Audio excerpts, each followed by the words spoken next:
Movie की शुरुआत में हम श्रीनिवास नाम के आदमी को देखते हैं जो एक टीवी शो चलाता है और साथ ही लोगों को केबल कनेक्शन भी देता है। श्रीनु गांव में अपना नाम बनाने के लिए दिन रात मेहनत करता है। दूसरी तरफ हम एक हस्बैंड वाइफ को देखते हैं। इस आदमी का मानना है कि अगर हम अपनी पत्नी को दबाकर रखेंगे तो वो हम पर हुकूम नहीं चलाएगी, इसलिए ये जनाब अपनी पत्नी को ज्यादा बोलने नहीं देते। फिर हम एक और आदमी को देखते हैं जिसकी पत्नी सिर्फ दिन रात टीवी सीरियल की ही बातें करती है। इधर श्रीनिवास अपने मम्मी पापा की बात मानकर शादी करने के लिए तैयार हो जाता है और लड़की देखने के लिए आ जाता है। लड़की का पिता दोनों को अकेले में बात करने के लिए भेज देता है, लेकिन श्रीनिवास ने कभी किसी लड़की से बात नहीं की, इसलिए वो इधर उधर की ही बातें करने लगता है। तभी नीचे से दोनों को बुला लेते हैं। जाते जाते श्रीनिवास कहता है कि मेरा केबल का बिजनेस है और बैंक में 7 लाख का लोन भी है। तब लड़की कहती है कि कोई बात नहीं, हम दोनों मिलकर चुका देंगे। कुछ दिन बाद दोनों की शादी बड़ी धूमधाम से हो जाती है, जिसके बाद शादी की पहली रात को जब रात के 9 बजते हैं तभी अचानक उसकी पत्नी के शरीर में भूत आ जाता है और टीवी देखने लगती है। श्रीनिवास की नई नई शादी हुई और उसकी पत्नी पहली रात को ही अजीब तरह से रात के 9 बजे टीवी पर एक सीरियल देखने लगती है जिसका नाम है जन्मों जन्मों का बंधन और सुबह वापस नॉर्मल हो जाती है। दूसरी रात को भी वही होता है। जैसे ही रात के 9 बजते हैं वो अजीब तरीके से सीरियल देखने लगती है, लेकिन जब श्रीनिवास उसको सीरियल देखने से मना करता है तो वो बहुत ज्यादा गुस्सा हो जाती है, जिससे श्रीनिवास डर जाता है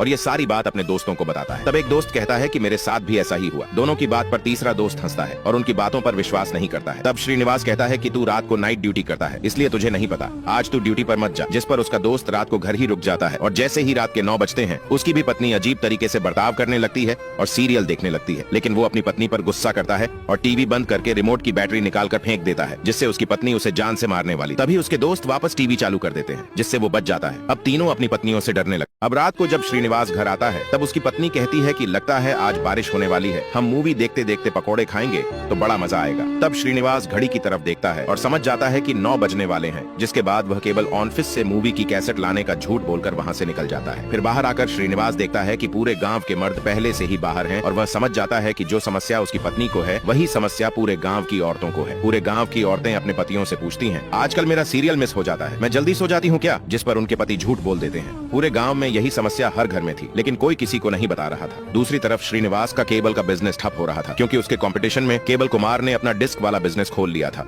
जिससे श्रीनिवास का केबल कनेक्शन अब कोई नहीं लगवा रहा था। अब इन समस्याओं के समाधान के लिए श्रीनिवास अपने दोस्ती को लेकर माया नाम की तांत्रिक के पास आता है। अब क्या माया श्रीनिवास और बाकी सभी की अब अपनी समस्याओं से परेशान तीनों दोस्त तांत्रिक माया पास जाते हैं। माया पहेलियों में कुछ कहती है जो तीनों को बिल्कुल भी समझ नहीं आता। इसके बाद माया उन्हें एक मंत्र देती है और कहती है कि इसे 10 लाख बार जपना होगा। जब तीनों कहते हैं कि इसमें तो 3 महीने लग जाएंगे मैडम, तब माया कहती है कि कोई बात नहीं, ये सब मेरा सेवक देख लेगा, तुम बस 10,000 रुपए दे दो। फिर माया तीनों से 10,000 रुपए लेकर एक रसायन की बोतल देती है और कहती है कि भूत सवार होने वाले समय पर अपनी पत्नियों के बाल काटकर इस रसायन में मिला देना। तीनों वैसा ही करते हैं। जब भूत उनकी पत्नियों के शरीर में आता है तब वे उनके बाल काटकर रसायन में मिला देते हैं। कुछ देर बाद रसायन से धुआं उठता है और पूरे घर में फैल जाता है। फिर जब वे अपने कमरे में जाते हैं तो देखकर हैरान रह जाते हैं, क्योंकि उनकी पत्नियों के शरीर में टीवी सीरियल देखने वाली उनकी दादी है। अब सुबह तीनों मिलते हैं। तब एक दोस्त कहता है, मेरी दादी मुझे गोद में उठाकर पूरा गांव घूमती थी, लेकिन ये औरत तो मेरा गला पकड़कर मुझे मारने की कोशिश कर रही है। तभी तीसरा दोस्त कहता है, याद है ना माया ने क्या कहा था कि भूत एक ख्वाहिश लेकर घूमते हैं, तुम क्या हो, तुम कौन हो, ये जाने बिना वो जान से मारकर नर्क पहुंचा देते हैं। अब तीनों दोस्त बेचारे परेशान होकर दुकान पर बैठे थे। तभी वहां पर एक आदमी भूतों से बचने के लिए ताबीज लेकर आता है। श्रीनिवास पूछता है, भाई साहब क्या है ये?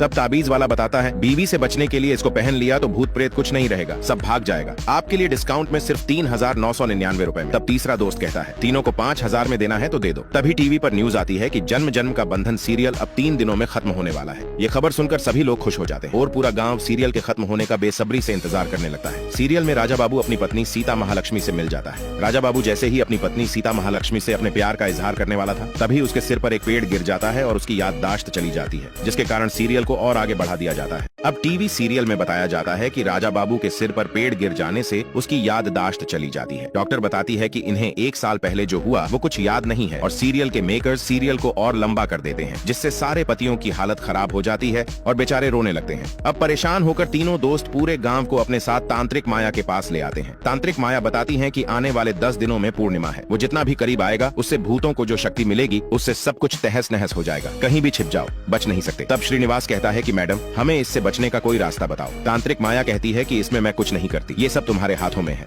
अगर भूतों का मन भर जाएगा तो वो चले जाएंगे। अब रात को श्रीनिवास अपने घर आता है और अपने बेड पर दादी की आत्मा देखकर नीचे सो जाता है। ये सब उसकी पत्नी देख लेती है और सुबह श्रीनिवास से नाराज होकर घर का काम करने लगती है, जिसमें उसका हाथ जल जाता है। जब श्रीनिवास वल्ली से पूछता है कि तुम्हें क्या हो गया है, तब वल्ली कहती है कि मैंने भी आपसे ऐसे ही पूछा था, आपने मुझे बताया क्या? कोई भी इस घर में मुझसे ठीक बात ही नहीं करता है। श्रीनिवास न चाहते हुए भी उसे सारी बात बताता है। अब क्या वल्ली उसकी बात पर विश्वास करेगी? जानिए अगले भाग में।